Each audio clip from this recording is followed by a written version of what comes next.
ایک زمانہ تھا جب حضرت یعقوب علیہ السلام کی اولاد میں سب سے زیادہ محبوب بیٹے کا نام تھا حضرت یوسف علیہ السلام۔ آپ نہ صرف غیر معمولی خوبصورت تھے بلکہ بچپن ہی سے آپ کے چہرے پر نور چمکتا تھا۔ اسی وجہ سے آپ کے بھائیوں کے دل میں حسد کی آگ بھڑکنے لگی۔ ایک دن حضرت یوسف علیہ السلام نے اپنے والد سے کہا، ابا جان، میں نے خواب میں دیکھا ہے کہ 11 ستارے، سورج اور چاند مجھے سجدہ کر رہے ہیں۔ حضرت یعقوب علیہ السلام چونک گئے، فوراً سمجھ گئے کہ یہ بچہ اللہ کے خاص بندوں میں سے ہے۔ انہوں نے یوسف کو تنبیہ کی کہ اپنے بھائیوں سے یہ خواب بیان نہ کرنا، کہیں وہ تمہارے خلاف سازش نہ کر بیٹھیں۔ لیکن بھائی تو پہلے ہی جلتے تھے کہ ہمارا باپ یوسف کو زیادہ چاہتا ہے۔ ان کے دلوں میں بغض بڑھتا گیا۔ ایک دن سب بھائی جمع ہوئے اور کہنے لگے، یوسف کو مار ڈالو یا پھر کسی اندھے کنویں میں پھینک دو، تب ہی ابا کی محبت ہماری طرف ہوگی۔ آخرکار انہوں نے فیصلہ کیا کہ قتل نہ کریں بلکہ ایک گہرے کنویں میں ڈال دیں۔ وہ اپنے والد کے پاس گئے اور کہا، ابا جان، یوسف کو ہمارے ساتھ بھیج دیں، وہ کھیلے گا اور خوش رہے گا۔ یعقوب علیہ السلام دل ہی دل میں گھبرا گئے مگر آخرکار اجازت دے دی۔ بھائی یوسف کو لے گئے اور ایک سنسان جگہ پہنچ کر ظالمانہ فیصلہ پورا کیا۔ انہوں نے ننھے یوسف کو پکڑ کر اندھیرے کنویں میں پھینک دیا۔ وہ معصوم بچہ چیخا، ابا جان، مگر بھائیوں کے دل سخت ہو چکے تھے۔ رات کو جب واپس لوٹے تو کپڑے پر جھوٹا خون لگا کر کہا، ابا جان، یوسف کو بھیڑیا کھا گیا۔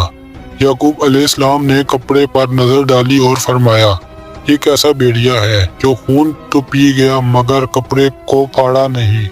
ان کا دل روتا رہا مگر زبان سے صبر کہا۔ کنویں میں یوسف اکیلے تھے مگر اللہ نے وحی فرمائی، اے یوسف، ایک دن وہ وقت آئے گا جب یہ سب واقعہ تم انہیں خود سناؤ گے اور وہ تمہیں پہچان بھی نہ سکیں گے۔ چند دن بعد ایک قافلہ وہاں سے گزرا۔ انہوں نے پانی کے لیے ڈول ڈالا تو یوسف باہر آ گئے۔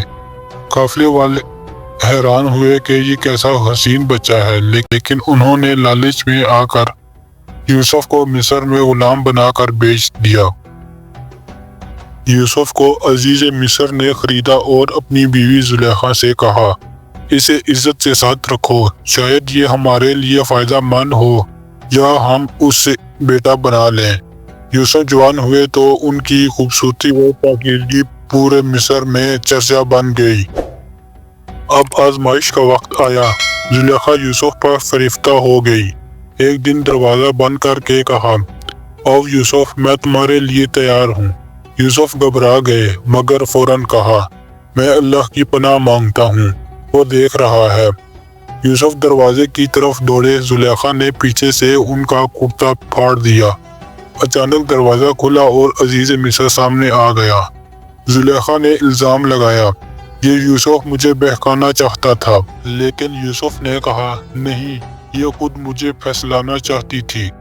اسی وقت گھر کے ایک گواہ نے کہا، اگر یوسف کا کرتا آگے سے پھٹا ہے تو قصور انہی کا ہے، اور اگر پیچھے سے پھٹا ہے تو قصور زلیخا کا ہے۔ سب نے دیکھا تو کرتا پیچھے سے پھٹا تھا۔ یوسف کی سچائی کھل گئی، لیکن زلیخا کی ضد ختم نہ ہوئی۔ اپنے خاندان کو بچانے کے لیے یوسف کو قید خانے میں ڈال دیا گیا۔ وہاں یوسف کے حسن و تقویٰ کے چرچے ہونے لگے۔ قیدی ان سے خواب کی تعبیر پوچھنے لگے۔ یوسف نے ایک قیدی کو بتایا، تم بادشاہ کے قریب ہو جاؤ گے اور ساقی بنو گے۔ دوسرے کو کہا، تمہیں سولی پر لٹکایا جائے گا۔ وقت آنے پر تعبیر حرف بہ حرف پوری ہوئی۔ سالوں بعد جب مصر کے بادشاہ نے خواب دیکھا کہ 7 دبلی گائیں 7 موٹی گائیں کو کھا رہی ہے اور 7 خشک خوشے 7 ہرے خوشوں کے ساتھ ہیں، کسی نے تعبیر نہ دی۔ اس وقت ساقی کو یاد آیا اور یوسف کا ذکر بادشاہ سے کیا۔ یوسف نے خواب کی تعبیر دی، 7 سال خوشحالی کے آئیں گے، پھر 7 سال قحط کے۔ لوگ اناج جمع کریں تاکہ مشکل وقت میں کام آئے۔ بادشاہ متاثر ہوا اور یوسف کو مصر کا وزیر خزانہ بنا دیا۔ قحط آیا، یوسف کے بھائی اناج لینے مصر آئے مگر وہ نہ پہچان سکے کہ یہ ان کا کھویا ہوا بھائی ہے۔ یوسف نے ان کے ساتھ نرمی سے پیش آیا۔ بعد میں جب وہ سب پھر آئے، یوسف نے اپنا تعارف کرایا، میں یوسف ہوں اور یہ میرا بھائی بنیامین ہے، کیا تمہیں یاد ہے تم نے میرے ساتھ کیا کیا تھا؟ بھائی شرمندہ ہو گئے۔ یوسف نے کہا، آج کے دن تم پر کوئی الزام نہیں، اللہ تمہیں معاف کرے۔ آخری منظر میں یوسف کے خواب کی تعبیر ہوئی۔ ان کے والد یعقوب، ان کے بھائی سب یوسف کے سامنے جھکے جیسے بچپن کے خواب میں دیکھا تھا۔